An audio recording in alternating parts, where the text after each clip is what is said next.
Oh jamaah, alhamdulillah. Baik buat jamaah yang baru bergabung, hari ini kita sedang membahas tema yang sangat luar biasa sekali yaitu benda surga yang ada di dunia saat ini. Nah di segmen sebelumnya tadi udah dibahas sama guru-guru kita. Yang pertama itu adalah batu Hajar Aswad, yang kedua kurma ajwa, yang ketiga batu makom Ibrahim, yang keempat pohon, daun, bahkan buah tin. Masya Allah. Nah itu adalah benda-benda surga yang ada di dunia saat ini. Nah kita akan lanjutin pembahasan kita, tapi saya mau ke Ustadz Syam dulu nih.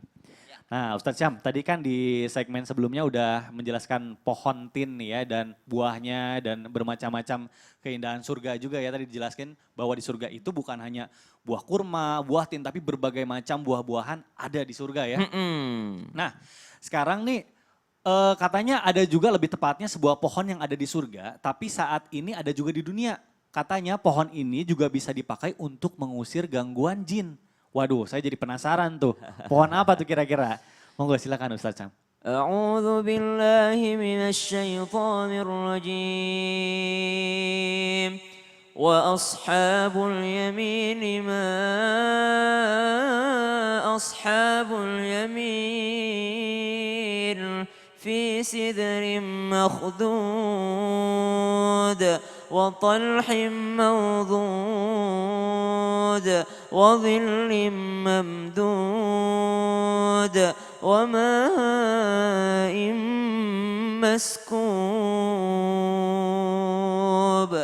Surah Al-Waqiah membicarakan tentang beberapa golongan. Ada golongan as-sabiqun as-sabiqun, mereka lah orang masuk surga yang awal-awal. Mereka adalah sahabat Rasulullah SAW dan orang-orang soleh beserta mereka.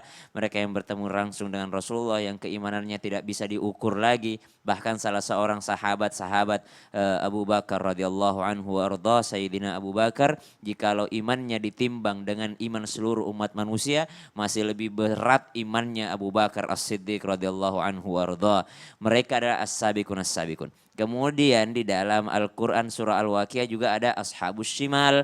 Mereka adalah golongan kiri yang mereka adalah golongan yang binasa ataupun golongan yang tersiksa.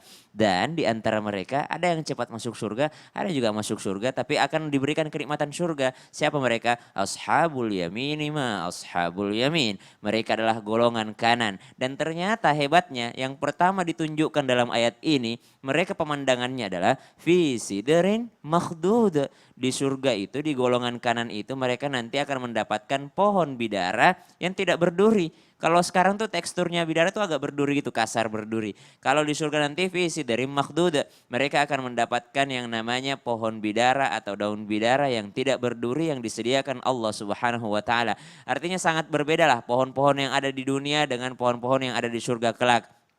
Jadi orang-orang Arab pada saat itu mengatakan, emang ada pohon bidara yang tidak berduri? Pohon bidara seperti apa tuh? Ah, penasaran. Ternyata di surga disebutkan. Adapun bidara ini disebutkan bahwasanya dia memang mampu untuk mengusir yang namanya gangguan jin. Makanya daun yang dipakai untuk meruqyah biasanya. Dipakai ruqyah ya, dipakai ada airnya dipakai untuk memandi, kemudian dipakai dari Aisyah radhiyallahu taala anha wardoha dipakai untuk memandikan jenazah ya.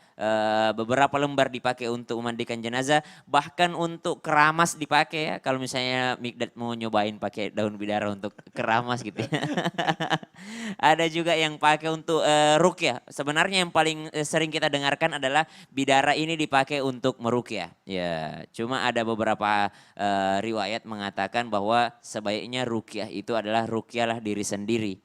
Karena ruqyah itu artinya perlindungan, daun perlindungan, doa perlindungan. Apa itu doa perlindungan dari baginda Nabi Muhammad SAW? Sebelum tidur dikibas-kibaskan tempat tidurnya. Kemudian membaca ayatul kursi. Kemudian membaca daripada trikul. Qul huwallahu ahad, qul a'udzu birabbil falaq, qul a'udzu birabbin nas. Itu kemudian baca surah Al-Fatihah. Membaca lillahi ma fis sama. Itu semua adalah yang namanya ruqyah daripada baginda Nabi Muhammad SAW. Adapun daun ini adalah sebagai yang namanya sarana. Kalau di Indonesia kan pakai bawang tuh. Ya, daun bawang. Nabi pun pernah melakukan hal demikian, bahwasanya yang tentang bahan-bahan makanan yang tidak disukai jin, termasuk daun bidara tadi, dipakai buat mandi untuk membersihkan, karena mungkin dahulu belum ditemukan yang namanya sabun, ya.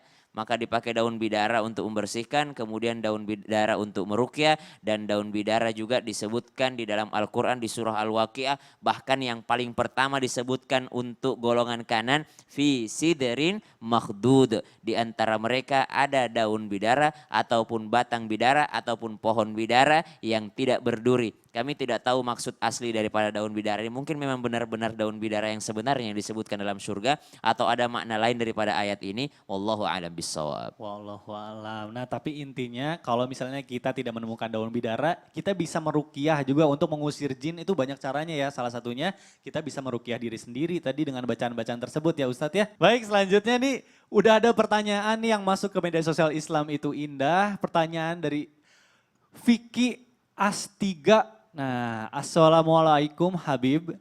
Kan saya suka lihat di majelis-majelis, suka dikasih wewangian yang dibakar, katanya itu dari kayu gaharu. Nah, emang benar ya Habib, katanya kayu gaharu itu nanti jadi wewangian di surga.